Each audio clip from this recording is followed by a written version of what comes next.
맞으십시오.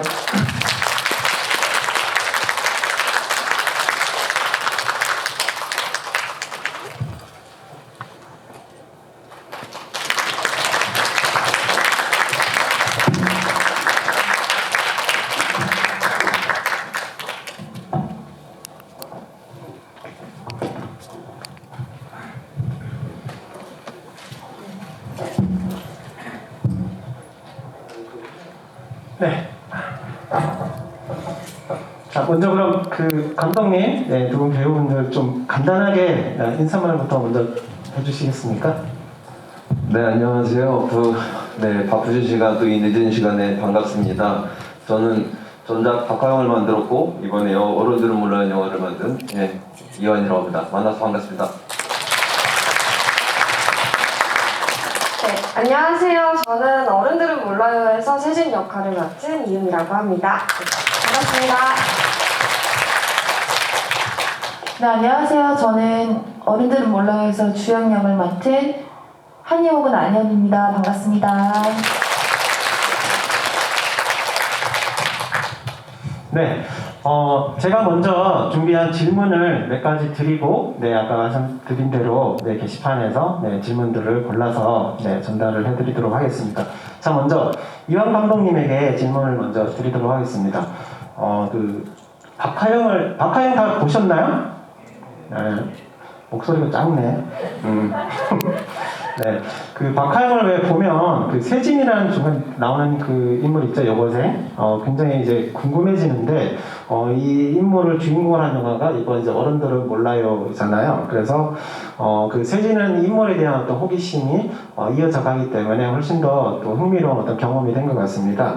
그래서 이 세진의 이야기를 또 두 번째 장편 영화로 이렇게 선택한 것은 어떤 이유에서인지 네, 듣고 싶습니다.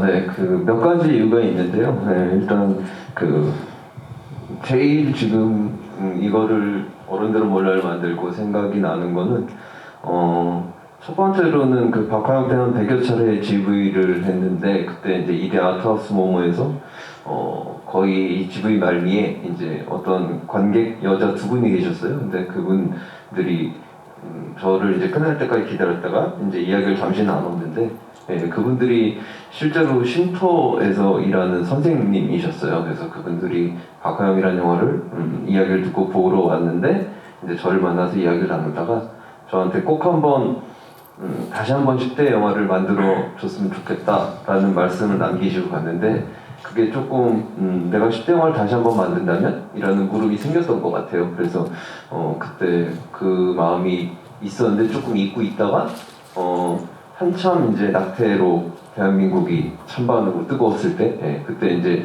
그 토론회나 뭐 TV 프로그램들을 보면서 좀 나는 어떤 사람인가, 나는 찬성인가 반대인가를 묻다가 사실 좀처럼 쉽게 답이 안 나더라고요. 근데 지금 영화를 만드는 지금 순간까지도 제가 찬성인지 반대인지 너무 모르겠어요. 그래서 사실 이거를 영화로 만들어서 좀 화두를 삼아 관객들과 이야기를 나누면 어떨까라는 마음이 있었고 또 그때 이제 인스타그램에서 롱보드 영상도 한참 보고 있을 때고 그 모든 마음들이 모여서 사실 세진이라는 인물을 다시 소환해서 박하영에 이어지는 연작이 아니라 약간 외전 같은 느낌으로 만들어 보고 싶은 생각을 이제 실천에 옮긴 것 같습니다. 네. 그 영화에서 이제 낙태라는 어떤 부분에 대해서 굉장히 중요하게 다뤄지기 때문에 영화를 보시는 관객분들이 영화가 끝난 후에 어떤 그 부분에 대해서 좀 이렇게 생각을 또 해볼 수 있는 기회가 또 될 것도 같습니다. 자, 그럼 그 세진 역을 연기하신 이용희 배우님에게 질문 드리겠습니다.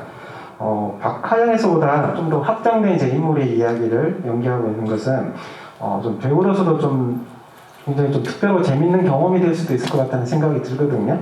그래서 이용희 배우님이 생각하시는 세진이라는 인물에 대해서 그리고 이완 감독님하고 그 세진이라는 인물을 만들어 가는 작업에 대해서 이야기를 좀 들려주시면 좋을 것 같습니다. 일단 제가 박하영에서의 세진이 캐릭터를 정말 너무 매력있다고 죄송합니다.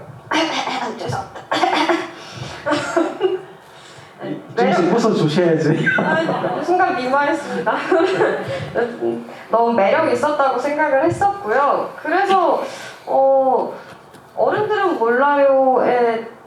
세진이가 나온다라고 이렇게 말씀을 해주셨을 때 너무 일단 감사했었고 좀 궁금했었던 것 같아요. 그렇게 이제 시나리오를 봤는데 가장 제 첫 질문이 세진이 왜 이래요? 세진이 왜 이러는 거예요? 라는 질문을 했었어요. 근데 이런 질문을 하고 나서 다시 이제 제목을 보니까 어른들은 몰라요 이렇게 돼 있었던 거죠. 그러니까 뭔가 나는 내가 어른이어서 지금 이걸 모르는 건가? 근데 이 세진이가 너무 궁금한 거예요. 뭔가 배우로서 그 흥미가 생기고 너무 매력적으로 다가온 거죠. 그래서 바로 그냥 세진이에 대해서 알아가자.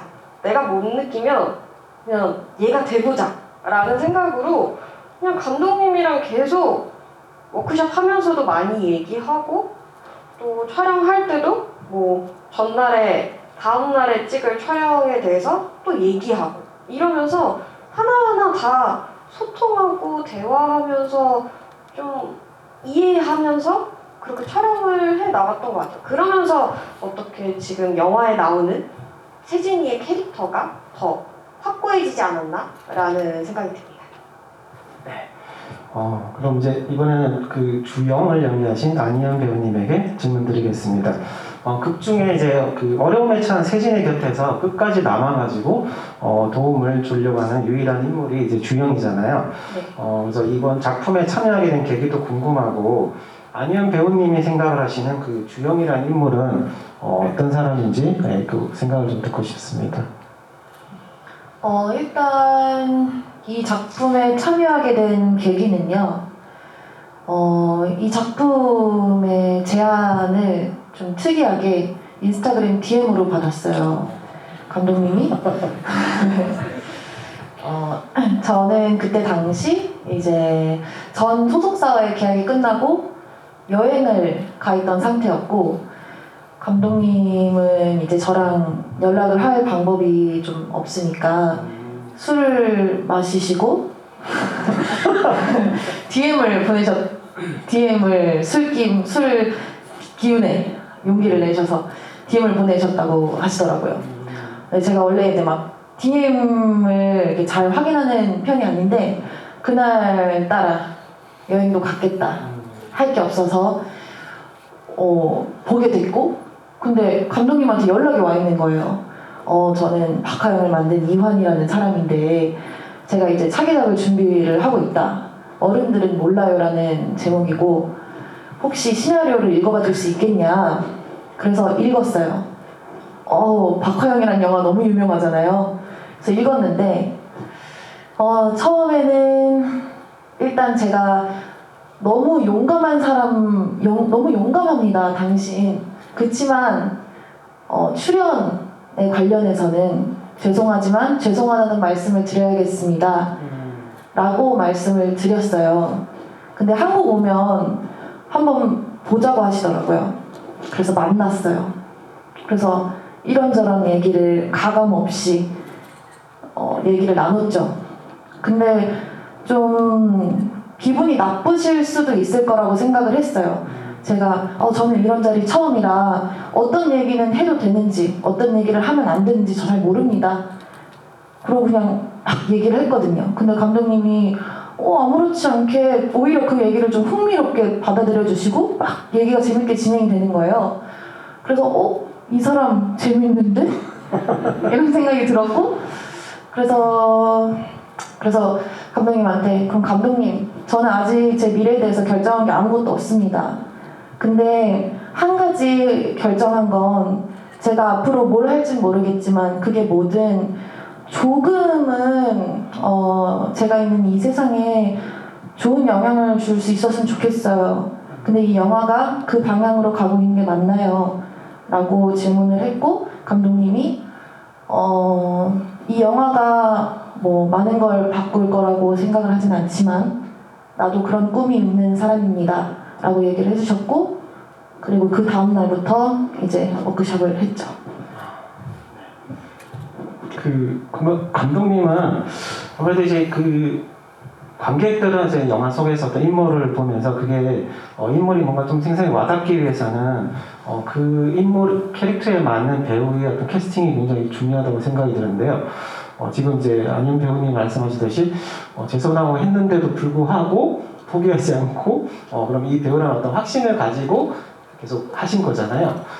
그래서 그 어떤 생각을 이 배우가 아니면 안 되겠다라고 생각을 하시게 돼서 캐스팅을 하신 건지 두 분에 대해서 각각 한번 생각을 좀 들려주시면 좋겠습니다. 네, 뭐 이유미 배우, 그러니까 세진 같은 경우는 사실 이제 그 아까 앞서 말씀드린 것처럼 이제 그 낙태에 관한 어떤 문제와 문제의식과 그 다음에 그 쉼터 선생님들의 한번 그 10대 영화의 제안, 새로운 제안 이런 것들이 막 어우러지면서 사실 이제 조금 제가 할 수 있는 어떤 능력치 안에서의 10대 이야기가 무엇일까라고 생각하다가 제가 좀 박하웅을 쓸 때도 그랬지만 제가 좀 뭐 이번 영화도 보셔서 어떻게 느끼실지 모르겠지만 저는 좀 되게 캐릭터라이징을 먼저 하는 스타일이라서 그래서 그런 것들을 생각했을 때 박하웅에서 어떤 매듭을 끝까지 안 지어준 세진이 생각이 났고 그 다음에 세진을 생각을 해보니까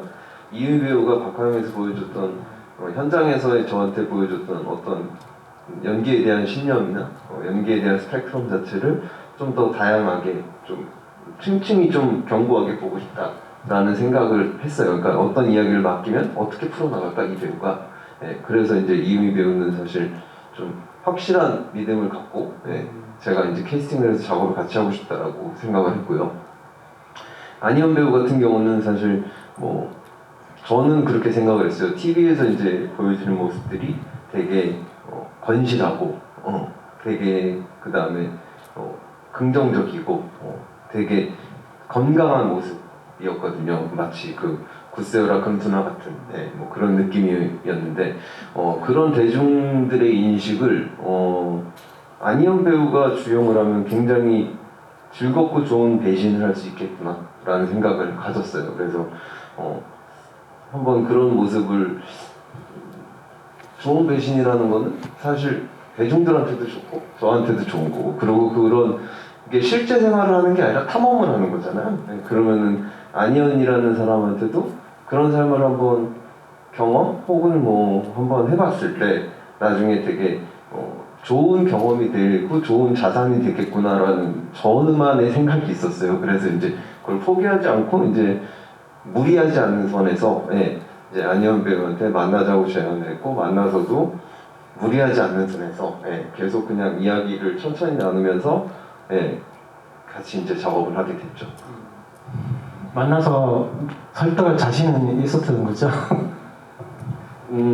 자신이 그러니까 저 나름대로 자신이 있었다기보다는 그냥 그것도 안희연이라는 사람 갖고 있는 신념이 있는 것처럼 저도 제 신념이 있었던 거죠. 그러니까 뭐냐면은 제가 이 작품을 통해서 만들고자 하는 어떠한 지점들이 그것들이 결코 이 글 활자로 쓰여져 있는 것처럼 자극적이거나 되게 뭐 나쁘거나 안 좋고 뭐 이런 게 아니라 사실 그 이면에 넘어서는 굉장히 여리여리한 어떤 여린 감정들을 쏟아내는 되게 어떤 사회적 소수자, 약자, 보잘것없는 어떤 사람들의 이야기인데 이런 것들이 저한테는 그러니까 안희연 배우가 가진 신념처럼 선한 능력을 끼치는 사람이 되고 싶다라는 것처럼 어떤 부분은 일맥상통할 수 있겠구나라는 생각에 신념이 저도 있었겠죠. 알겠습니다. 그 두 분 배우분들에게 질문을 똑같은 질문을 드리겠습니다. 그 어른들은 몰라에 등장하는 이제 인물들 가운데 어떻게 보면 이제 가장 철없어 보이기도 하지만 또 영화 말미에 이르면은 누군가에게 의지하지 않고 어떤 자신의 어떤 결정을 스스로 결정을 하면서 성숙한 모습이 또 느껴지기도 하거든요. 이제 서로가 서로에게 어떤 영향을 주지 않았나라는 그런 생각도 드는데 두 분이 각각 바라보는 세진과 어떤 주영이에 대한 생각을 좀 들어보고 싶습니다. 아무래도 계속 같이 이제 생활을 하고 있으면서 서로를 바라보게 되고 또 서로에게 어떤 느끼는 부분들이 자기 자신을 어떤 변화하게 되는 어떤 계기가 됐을 것 같은데 극 중에서 세진이 주영을 바라볼 때 주영이라는 어떤 인물, 주영이 세진을 바라볼 때 어떤 그래서 두 분이 각각 생각을 좀 들려주시면 좋을 것 같습니다. 세진이가 바라보는 주영이는 세진이한테는 뭔가 아무 조건 없이 내 옆에 남아주는 사람이 주영밖에 없다라는 생각이 있었거든요.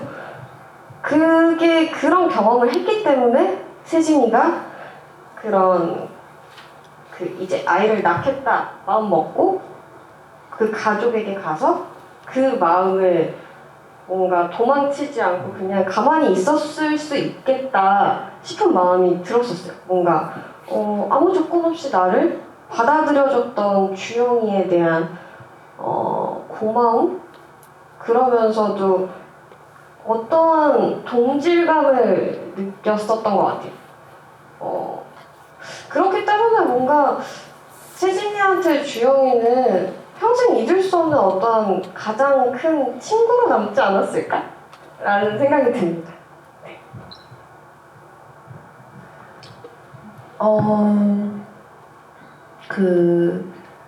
주영이 이제 중간에 퇴장을 하고 이제 주영이의 삶에 대해서는 영화에 나오지 않잖아요. 그래서 저희가 워크숍을 할 때 그 마지막 창동역 씬을 워크숍을 하고 이제 집에 갈 때 감독님한테 그런 문자를 보냈어요. 주영이는 처음으로 주영이가 이제 집을 나온 지 4년이 된 아이인데 준영이는 이제 그 후로 아마 집에 갔을 것 같아. 세진이한테 용서를 받아서 처음으로 자신의 과거를, 자신의 아픔을 들여다볼 용기가 드디어 생기지 않았을까 싶어.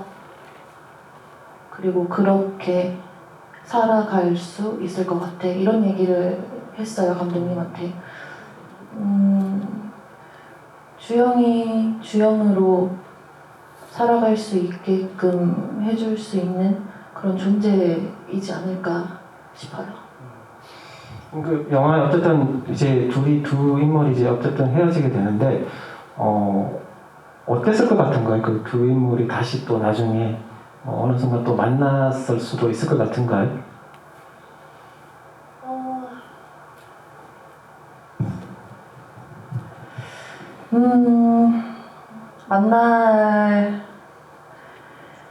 만나고 싶어?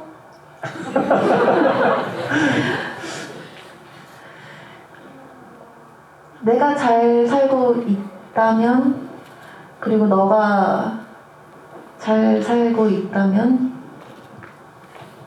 보여줄 수 있다면 만나고 싶지 않을까요?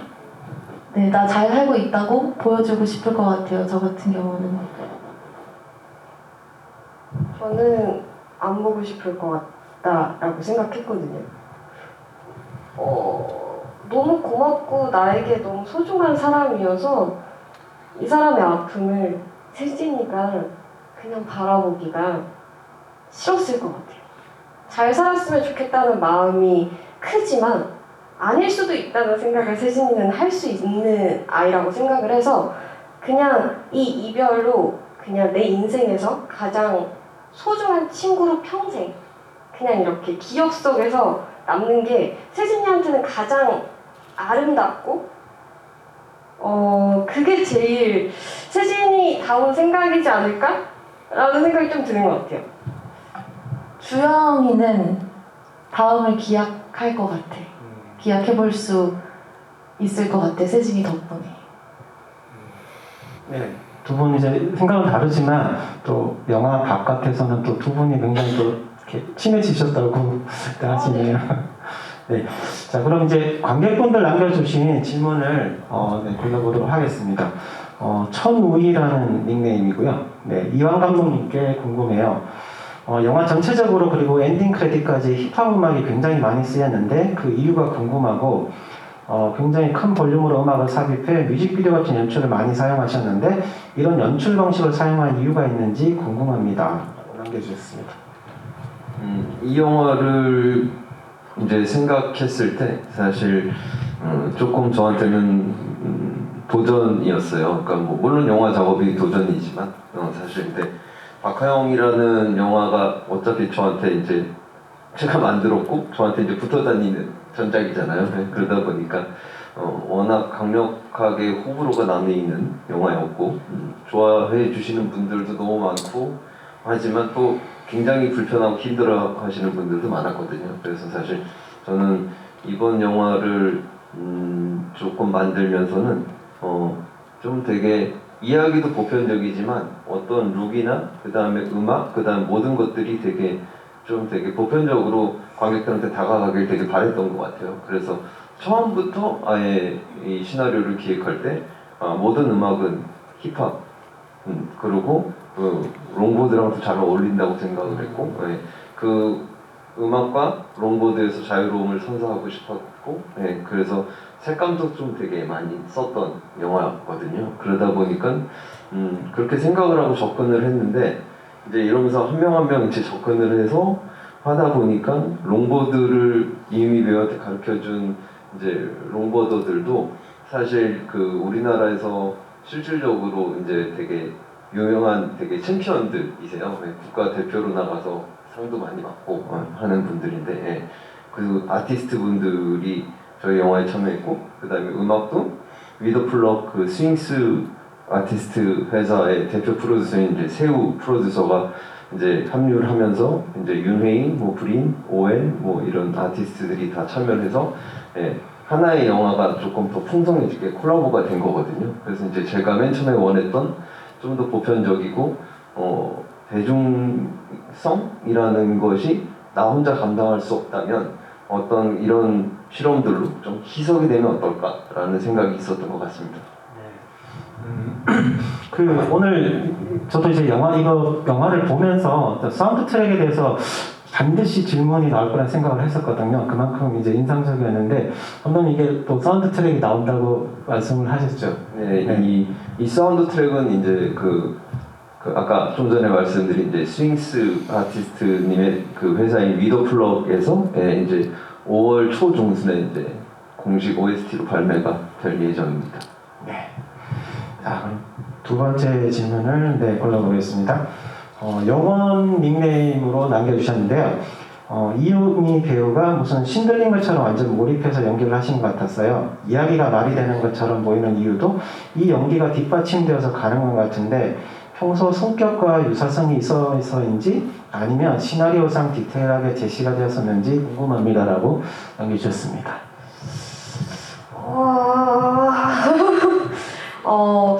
사실 세진이랑 이유미라는 저라는 사람이랑 비슷한 부분이 분명히 존재할 거예요. 근데 제가 가지고 있는 어떠한 신념과는 좀 많은 다른 아이였어요.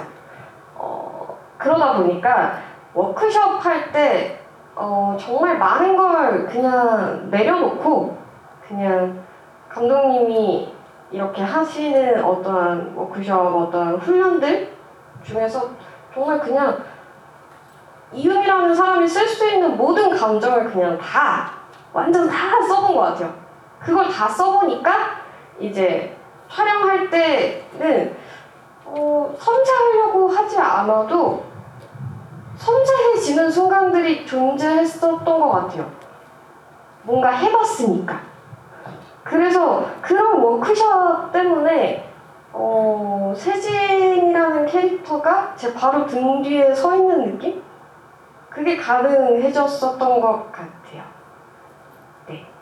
그리고 저 이유미라는 사람을 분명히 세진이가 존재하긴 하지만 그냥 그건 되게 작은 부분이었던 거예요. 근데 그거를 확장시켰던 것 같아요.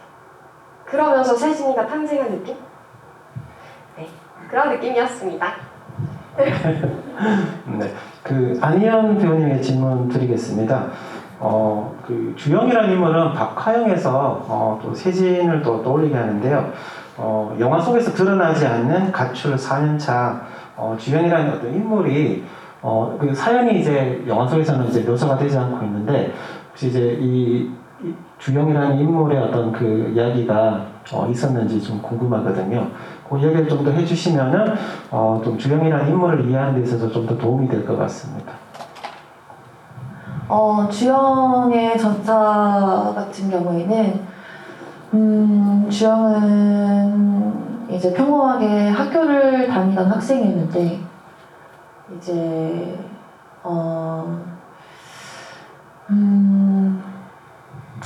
어느 날 학교에 갔는데 이제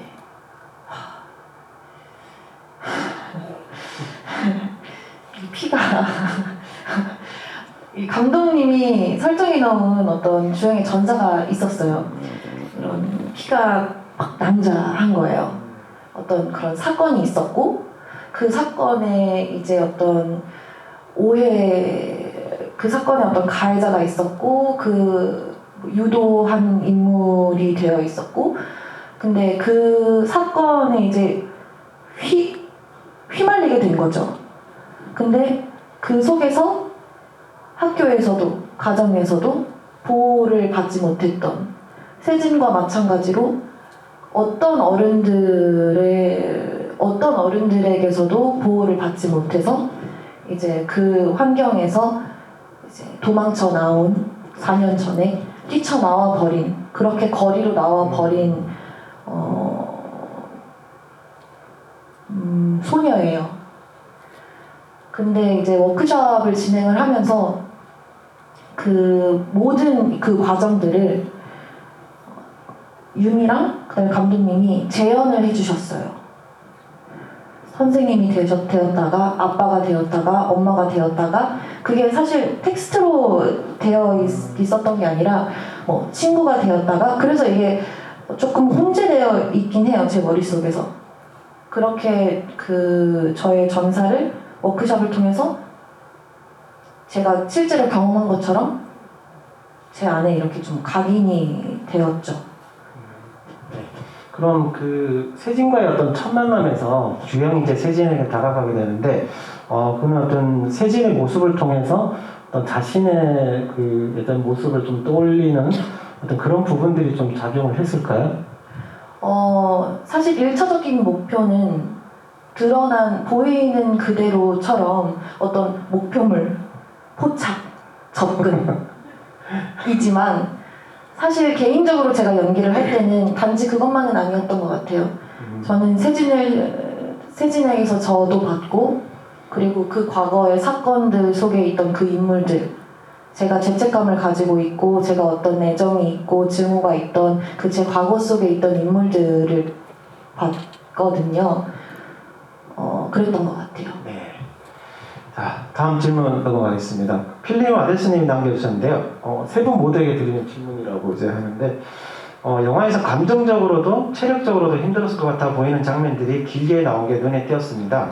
감독님은 세게 맞으시는 장면이 길게 촬영되었고 이용희 배우님은 약을 한꺼번에 다 틀어놓고 물을 마시는 장면과 유산한 장면이 길게 촬영되었고 안희영 배우님은 지하철역에서 펑펑 우는 장면이 길게 촬영이 되었습니다. 해당 장면들을 촬영하실 때에 대해서 여쭙고 싶습니다라고 질문 남겼습니다. 네, 창동역 씬이죠. 펑펑 우는 장면. 네. 그 장면을 길게 촬영했어요. 네. 어떤 대답을 해야 되죠? 그 길게 이제 촬영을 했을 때 되게 관객 입장에서 굉장히 힘들어 보였을 거라고 이제 생각을 했는데 실제 촬영하시면서 어떠셨는지. 저는 그때 이제 그 전날부터 전 준비를 굉장히 철저히 열심히 했던 것 같아요. 그래서 이제 저한테는 그 씬이 굉장히 중요한 씬이었고 세진과 어떤 주영의 관계에서 굉장히 중요한 씬이었고 사실 좀 배우와 감독님한테 좀 미안했었던 게 연기를 처음 해보니까 이 온오프가 잘 안 되잖아요. 희연으로 갔다가 주영이 되는 게 전 안 된단 말이에요. 그래서 처음 갈 때부터 그 날의 감정으로 갔어요. 그래서 분장을 받을 때도 인사를 못 하겠는 거예요. 그래서 저는 계속 그냥 눈도 잘 안 마주치고 밥 먹을 때도 그냥 안 먹고 그냥 계속 차 안에 혼자 있고 좀 그렇게 혼자 좀 계속 그 길을 선택을 했던 것 같아요. 그래서 사실 좀 현장에 안 좋은 영향을 끼치는 게 아닐까. 원래 우리 되게 화기애애한데 근데 나는 그 씬을 잘 찍어야 되고 그게 중요하니까 그런 선택을 했지만 그래서 좀 미안했는데 감독님이랑 유미가 문자가 오는 거예요. 혼자 고군분투하느라 고생이 많다. 너무 고맙다. 이러면서 우리 조금만 더 화이팅하자 이러면서 연락이 오는데 너무 고맙더라고요. 그래서 저한테는 사실 그 씬이 아니라 그 날이 조금 힘들었죠. 그리고 그 씬을 이제 촬영을 마치고 그제서야 이제 웃었던 너무 웃고 싶었다고 웃었던 기억이 있어요. 네. 저는 그 약을 우걱우걱 먹는 그 장면은 사실 시나리오에는 이렇게 수돗물을 먹다가 어떻게 됐었지? 뭐가 새어나오는 뭐가 있었는데? 맞다. 이렇게 수돗물을 이렇게 먹고 있으면 이게 수돗물 먹는 그 입 안이 엄청 커져서 꿀꺽꿀꺽 이렇게 하는 어떤 이미지적인 게 있었거든요. 근데 아무리 해도 그게 안 되는 거예요. 그래서 그냥 일단 될 대로 되라 하고 했어요. 했는데 아마 영화에 나올 텐데 이 약이 하나가 내려갈 때 입에서 튀어서 나와요. 근데 감독님이 그걸 보고 마음에 든다고 꿀꺽꿀꺽 필요 없다고 이거 괜찮다고 해가지고 막 이렇게 해서 나중에 이제 우웩우웩 하는 장면을 찍는데 이게 계속 하다 보니까 진짜 나올 것 같은 거예요. 그래가지고 계속 했어요. 열심히 했어요. 근데 감독님이 조금 더 우웩해주면 안 되겠냐 라는 말씀을 하시는 거예요. 조금 더 힘들게 막 해줬으면 좋겠다 이런 말을 하는 거예요. 그래서 제가 감독님한테 감독님 제가 여기서 좀 더 하면은 진짜 나올지도 몰라요 라고 말하고 그래도 진짜로 나오지 않게 한번 최대한 열심히 해보겠습니다 하고 이렇게 했던 게 이거였어요. 박수하다. 그리고 그 유산하는 장면 찍을 때도 총 5테이크를 갔나요? 근데 그중 4번째 테이크 다 저희가 이제 촬영을 이제 롱테이크로 하니까 한 번 찍고 나서 다 같이 이제 모니터링을 해요. 그러면 감독님이 가장 저한테 처음 하는 질문이 너가 봤을 때 세진이가 아파 보여? 라는 질문이세요. 그러면 저는 이제 거기에 집중하고 모니터를 봐요. 근데 앞부분에 내 테이크가 이상하게 제 눈에도 안 아파 보이는 거예요. 그래서 이거 어떡하지? 나 분명히 이렇게 해서 이렇게 하고 있는데 왜 안 아파 보이는 거지? 그러면서 되게 막 어떡하지 막 이런 생각이 들었었어요. 근데 그냥 이제 마지막에 감독님이 너 여기에서 배에 이 고통이 왔을 때 이 방을 한번 둘러봐라 라고 말씀을 해주셨어요. 근데 그 방을 이렇게 둘러봤는데 뭔가 거기에 세진이 것은 하나도 없는 거예요. 그때 거기에서 너무 아픈 거예요. 막 그러면서 막 갑자기 그때가 생각나는데 막 그 감정들이 몰려오면서 나중에 이제 막 피 흘리는 거 보고 막 이제 이 사람들을 찾아서 그래도 막 이렇게 뭔가 살려달라고 해야 되는데 소리가 안 나는 거예요. 내 마음은 뭔가 소리를 지르고 있는 느낌인데 소리가 안 나요.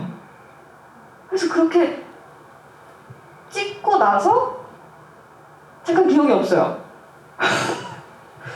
근데 나중에 이제 감독님이 모니터링도 안 하고 됐다고 이거라고 하셔가지고 되게 뭔가 배우로서 되게 너무 이런 걸 언제 찍어보지? 이렇게 뭔가 나조차도 이렇게 뭔가 가슴이 일렁거려서 미치겠는 이런 걸 언제 찍어보지? 라는 생각에 너무너무 좀 행복했었던 어떤 장면을 촬영한 느낌이었어요. 네, 그랬던 것 같습니다. 네, 뭐 저는 맞은 거. 네, 그거가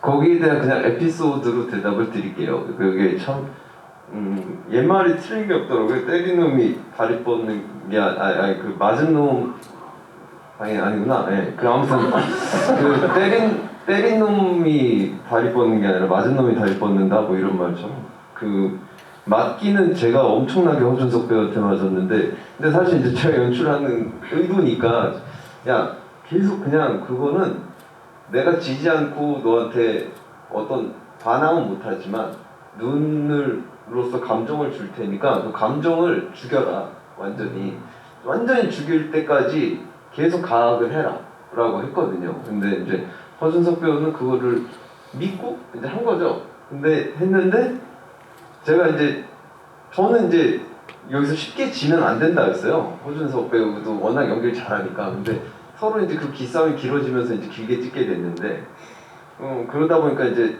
좀 많이 맞았는데 그렇게 맞고 나서 저는 괜찮아서 너무 좋아서 오케이 하고 좋아 이렇게 했는데 끝나고 나서도 허준석 배우가 얼이 빠져 있더라고요. 그래서 그날 밤에 이렇게 다 같이 맞긴 제가 맞았는데 술은 제가 샀어요. 네, 그 허준석 배우 위로하느라고. 아니 이제 그 관객들이 보기에는 굉장히 정신적으로나 뭔가 육체적으로 되게 힘들었을 것 같은 장면들인데 다들 막 행복하게 연기하시고 즐거웠다고 하시니까 좀 느낌이 참 이상합니다. 네, 세쩌님이 남겨주신 질문입니다. 전작 박하영에서는 어른들의 존재 자체가 없어 보였는데 어른들은 몰라에서는 반대로 어른들의 개입이 상대적으로 많아 보였습니다. 이번에는 일부러 전작과 다르게 의도한 것인지 궁금합니다. 그리고 두 번째 질문이 있는데요. 감독님이 직접 출연한다고 하셨을 때 왠지 모르게 전작 박하영 때의 영재 포지션을 맡을 거라고 생각을 했는데요. 그런데 영재와 달리 무력하면서 극중 가장 처절히 맞는 캐릭터를 맡은 것 같습니다. 일부러 전작과의 대비를 이루기 위해서 의도한 것인지 궁금합니다. 어른들에 대한 어떤 의도는 사실 그 박하영 때와 뭐 지금에 대한 어떤 어른이라는 존재감에 대한 생각이 바뀐 게 아니라 바뀌었다기보다는 사실 어른이라는 존재에 대해서 갖고 있는 의구심이 많이 있을 거잖아요, 제가. 근데 그 중에 박하영은 그때 의구심이 있었다면은 지금은 또 다른 의구심을 하나 꺼내 들어본 거예요. 그래서 사실 이번에는 그런 생각이 있었죠. 그러니까 박하영 때는 어떻게 해도 어른들이 아이들의 세계에 들어올 수 없고 관여할 수가 없었다면은 이번에는 어떻게 해도 어른을 이길 수가 없는 애들이었던 거죠. 그래서 결국은 성인도 아니고 그렇다고 미성년도 아닌 제필이 혹은 그 앞전에 세진을 임신시킨 상섭이 이런 캐릭터들이 사실 무책임해 보일 수도 있고 뭐하지만 어쩔 수 없이 기성세대로 흡수되어 버리는 것들을 제가 의도를 한 거거든요, 사실. 네, 그래서 그런 종착역을 생각했을 때 사실 어른들에 대한 어떤 이미지 그리고 어른들에 대한 감정과 정서 그 다음에 그 상징성을 조금 이런 식으로 좀 표현하고자 했었던 거는 분명히 있었던 것 같아요. 네, 그리고 두 번째 질문이 박하영에서 나왔던 네네네네네. 그러니까 제피리와 그러니까 영재와 제피리의 다른 점은 아예 시나리오 처음부터 달랐어요. 그러니까 맨 처음에 어른들은 몰라요의 제필이는 사실 제가 맨 처음에 시나리오를 썼을 때는 딱 그거였어요. 그러니까 남자애와 여자애가 있는데 10대 남자애와 여자애가 있는데 여자애가 임신을 했고 둘은 끊임없이 사기를 당한다. 이게 시작이었어요. 네, 맨 처음에. 근데 이게 시작이었는데 이게 너무 뻔하고 지루하고 재미가 없어서 그거를 여자애 2명을 바꾼 거예요. 네. 그래서 둘은 끊임없이 사기를 당한다. 주연과 세이지는. 근데 하다 보니까 그러면은 뭔가 여기 옆에서 조력도 아닌 그렇다고 안조력도 아닌 말도 안 되는 뭔가가 하나 희망도 아니고 뭣도 아닌 약간 거추장스러운 게 있어야 되는데 그게 제필이었던 거죠. 그래서 제필이가 어떤 뭔가를 멋지게 해결해 줄 수도 없고 능력도 없는 애예요. 그래서 사실 처음부터 그냥 한 방에 나가 떨어지는 것처럼 얘의 어떤 능력치나 얘의 미래는 이미 다 예고가 되어 있는 영화라고 생각을 해요. 근데 이 아이가 결국에는 그냥 기성세대로 물들어 버리는 게 저는 더 무서운 현상이라고 생각을 했거든요. 그래서 이제 아예 애초에 영재와는 완전히 다른 인물로 설정이 되어 있었습니다. 네. 애늙은님이 남겨주신 질문인데요. 두 분 배우분에게 질문을 그 이유미 배우님의 이제 아무래도 캐릭터가 이제 영화 속에서 계속 이제 롱보드를 가지고 다니고 타고 다니는 어떤 장면들이 나오게 되는데 그 롱보드가 어떤 의미를 가지고 있는지 또 그 이제 직접 또 이렇게 연기를 하시면서 롱보드를 직접 타신 부분들도 있고 하시니까 그 부분에 대해서 좀 들려주시면 좋을 것 같고요. 그리고 이제 안녕 배우님은 그 몸에 이제 문신들이 있는데 그 문신들이 어떤 의미를 가지고 있는지가 궁금하다고 질문 남겨주셨습니다. 세진이에게 롱보드는 꿈이었던 것 같아요. 뭔가 자유로움. 그냥 내 맘대로 할 수 있는 어떠한, 그리고 그 보드를 타는 사람들을 보는 장면들이 되게 많잖아요. 근데 세진이는 그렇게 보드를 타는 사람들의 모습이 너무 부러웠어요. 자유로워 보여서. 아무 걱정 없는 것처럼 보여서 그냥 동경하는 어떠한 꿈 같은. 그래서 아무리 이렇게 어디를 힘들게 걸어가든 비가 오든 뭘 하든 그냥 이 보드는 계속 놓칠 수 없는 그런 꿈처럼 그냥 계속 같이 가게 되는 것 같았습니다. 네. 주영이한테 문신은 이미지적인 장치였어요. 그래서 사실 도안 같은 경우에도 감독님이랑 열심히 골랐고 위치도 신중히 결정을 했고, 근데 사실 문신 하나하나에 의미가 있었던 건 아니었고 주영이를 좀 더 주영스럽게 보여지게 만들 수 있는 어떤 장치로서 문신을 이제 사용을 했던 것 같습니다. 네.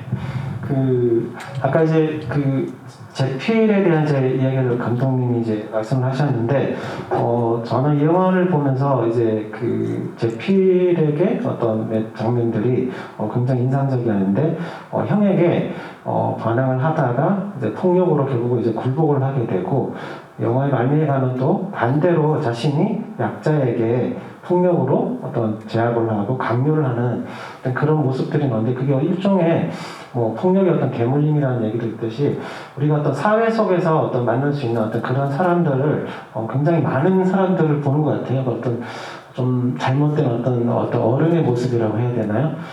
그 장면들을 그렇게 배치를 해서 관객분들에게 좀 전달하고 지고자 했던 어떤 그런 부분이 있으면 좀 생각을 들려주시면 좋을 것 같습니다.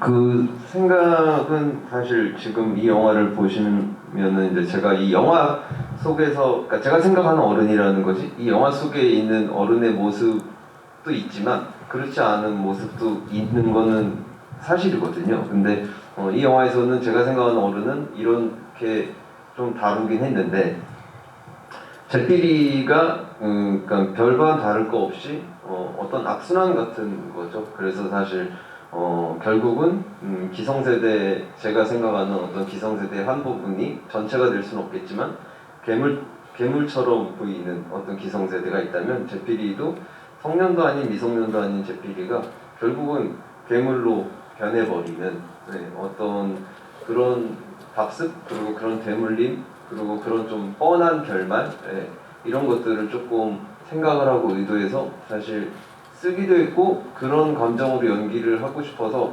엄청난 폭발력 있는 연기나 에너지틱한 어떤 감정을 쏟아내는 게 아니라 그런 것들은 사실 주영이 하고 제필이는 사실 뒤에서 어떤 훨씬 더 조금 더 음흉하고 제가 생각할 때 훨씬 더 비열할 수 있는 어떤 이런 느낌 그리고 그냥 그것들을 담대하게 받아들이는 느낌 이런 것들에 중점을 많이 뒀던 것 같습니다. 네. 사실 이게 좀 시간이 많이 부족한데 지금 또 집의 시간이 이제 다려가지고 마지막 질문을 좀 드려야 될 것 같은데요. 수희 아저씨가 남겨주신 질문입니다. 일단 두 분 배우분에게는 실제 10대 시절을 보내신 지 이제 뭐 얼마 안 되신 것 같은데 영화 속 세진과 주영을 보면서 어떤 인상을 받으셨는지 궁금하다고 남겨주셨고 이완 감독님에게는 노래방 장면에서 굳이 에이핑크곡을 부른 이유가 있을까요? 라고 남겨주셨습니다.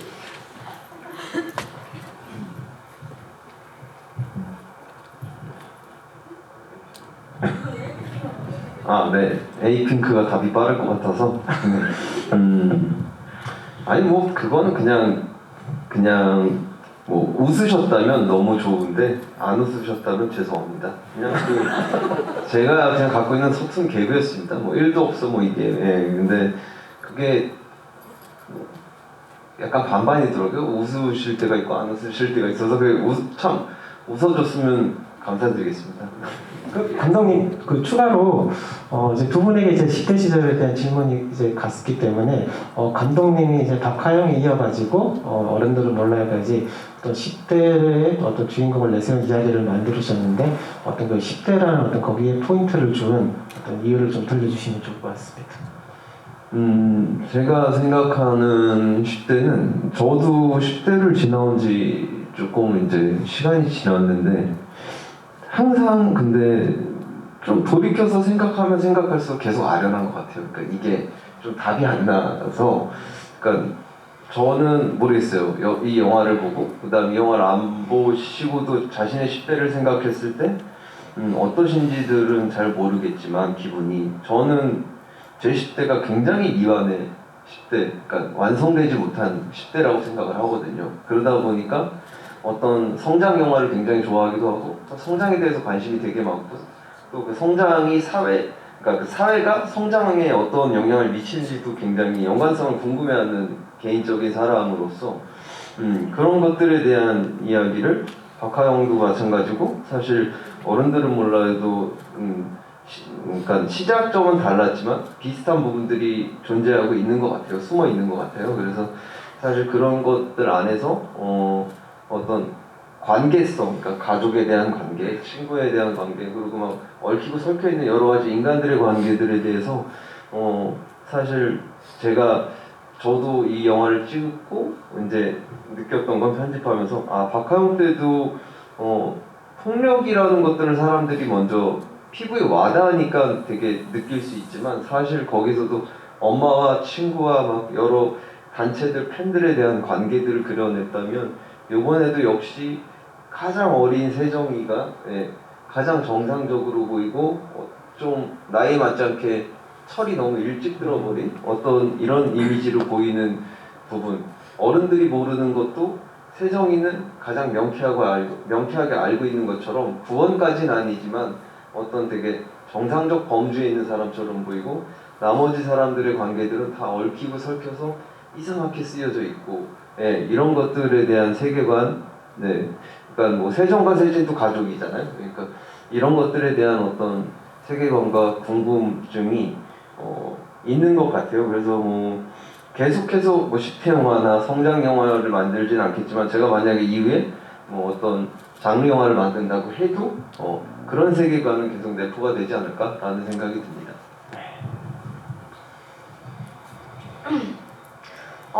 제 10대 때를 생각해보면 너무 못 논 것 같아요. 너무 재미없게 산 것 같아요. 제가 좋아하는 일을 하면서 살긴 했거든요. 그때부터 이제 연기를 계속 했었고, 그랬으니까 후회는 없는데, 너무 재미없게 산 것 같아요. 친구들이랑 좀 많이 놀러 다니고, 그랬으면 참 좋았을 텐데, 그러지 않고 좀, 그냥 너무 꿈을 빨리 알아서 그 꿈에만 매달렸다라는 생각에 좀 아쉬운 10대 같은 느낌? 그래서 지금을 10대처럼 살고 있어요. 그래서 지금을 즐기면서 그렇게 지금 살고 있죠. 세진이가 세진이의 삶이 부럽다, 아니다, 이걸 떠나서 세진이 어렵다. 그냥 저 재밌게 못 살았습니다. 근데 지금은 재밌게 삽니다. 네, 감사합니다. 저는 주영이가 학교를 안 다녀서 그런 건지 아니면 제가 직업이 이래서 그런 건지 제가 철이 안 든 건지 아직 어른이 안 된 건지 주영이를 연기하기 위해서 10대 때를 그렇게 생각을 할 필요가 많이 없었던 것 같아요. 주영이가 겪는 어떤 아픔, 어려움, 사회에서의 뭔가 그런 관계에서 오는 어려움, 힘듦 이런 것들이 제가 지금 겪고 있는 것들과 크게 다를 게 없었던 것 같고 주영이도 성장 중이고 저도 아직 똑같이 성장 중인 것 같아서 주영이가 10대라고 해서 제가 10대 때 무언가를 가져올 필요가 크게 없었던 것 같아요. 근데 10대 때를 생각해보면 저도 조금 가까운 게 있긴 하네요. 근데 얘기를 할 수는 없을 것 같고 죄송합니다. 죄송합니다. 그렇고 죄송합니다. 하여튼 가까운 게 있긴 하네요. 곱씹은 게 있었어요. 아무튼 엄마 미안합니다. 하여튼 그랬습니다. 끝! 감사합니다. 안희연 배우님 말씀하신 것처럼 이게 어떤 10대 어떤 이야기를 다룬 영화라고 해서 이게 어떤 10대의 어떤 시선 이런 걸 생각하기보다는 이게 좀 넓게 보자면은 결국은 어떤 사람에 대한 이야기인 것 같아요. 말씀하신 대로 어떤 사람의 어떤 관계, 그게 어떤 10대의 관계라기보다는 어떤 사람들의 어떤 보편적인 어떤 관계나 이 어떤 이야기를 다루는 영화라는 생각이 듭니다. 그리고 이제 한국 영화에서 점점 이제 이런 영화들, 이런 소재를 가진 영화들이 잘 만들어지지 않고 있잖아요. 그래서 굉장히 저는 이 영화가 이제 박하영에 이어가지고 나왔다는 것 자체가 굉장히 좀 감독님에게 감사드리고 싶고, 그리고 또 훌륭한 연기 보여주신 두 분 배우분들에게 정말 좀 감사하다는 인사말을 전하고 싶습니다. 자, 마지막으로 세 분 관객분들에게 인사말 남겨주시면 좋겠습니다. 네. 저는 부산국제영화제에서 이 영화를 처음 봤어요. 엔딩 크레딧이 올라갈 때 이 영화에 출연한 사람임에도 불구하고 저는 굉장히 좀 가슴이 먹먹해지면서 눈물이 나더라고요. 그대들은 어떤 기분이신가요? 라는 노래가 나오잖아요. 그리고 그때 막 좀 눈물이 났는데 옆을 딱 봤는데 저랑 똑같이 울고 있는 사람이 있어서 굉장히 반가웠거든요. 그러면서 이런 영화에 내가 함께 할 수 있어서 굉장히 영광이다라는 생각이 들었어요. 오늘 이 영화를 보시면서 어떤 기분이셨을지 굉장히 궁금해지네요. 영화 제목을 전 참 잘 지었다고 생각이 들더라고요. 영화 제목까지 한번 다시 한번 곱씹어 봐주셨으면 좋겠습니다. 오늘 영화 봐주셔서 정말 너무너무 감사드립니다.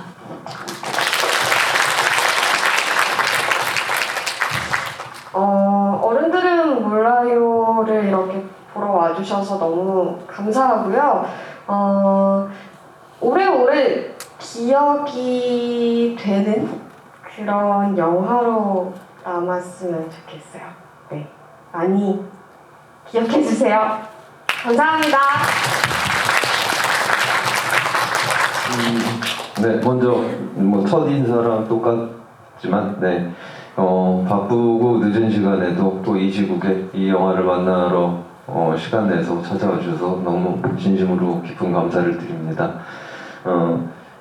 근데 저는 영화는 그런 것 같아요. 저희가 이렇게 지금 만들어 놓은 결과물이 완성이 꼭 아니라고 생각합니다. 이렇게 관객분들을 만나면서 이 영화랑 같이 호흡하고 이 영화에 대해서 공감을 하고 혹은 또 공감을 하지 못한다 하더라도 그 개인들이 영화의 마지막을 완성을 멋지게 하는 일이 그게 진짜 영화의 완성이라고 생각을 하거든요. 박하영 때도 그랬고. 그래서 사실 오늘 이 영화를 만나신 관객분들이 이번에 지금 본 오늘의 결과든 아니면은 또 보고 싶어서 보시던 아니면은 지나고 나서 어느 순간 문득 생각이 나던 멋진 영화의 완성을 개인마다 완성을 하셨으면 참 좋겠다는 생각이 들고요.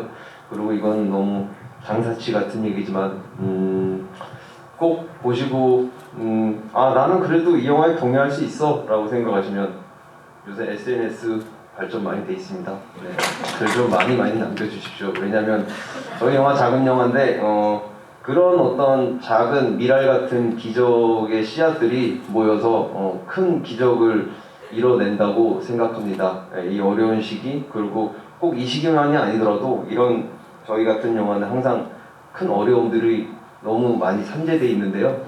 이것들을 이겨내고 이 기적들을 만드는 건 다 저희도 있지만 저희보다도 이 영화를 지지해주는 응원해주는 여러분들의 힘이라고 생각합니다. 네, 많은 지지 부탁드립니다. 감사합니다.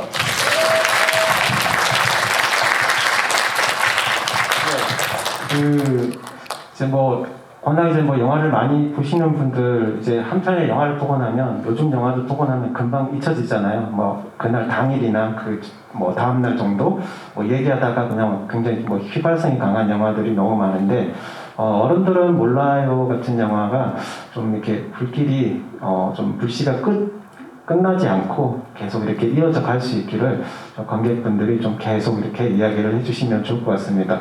이 영화는 어떤 그럴 자격이 충분히 있다라고 생각이 됩니다. 오늘 또 수고해주신 세 분에게 큰 박수 부탁드리겠습니다.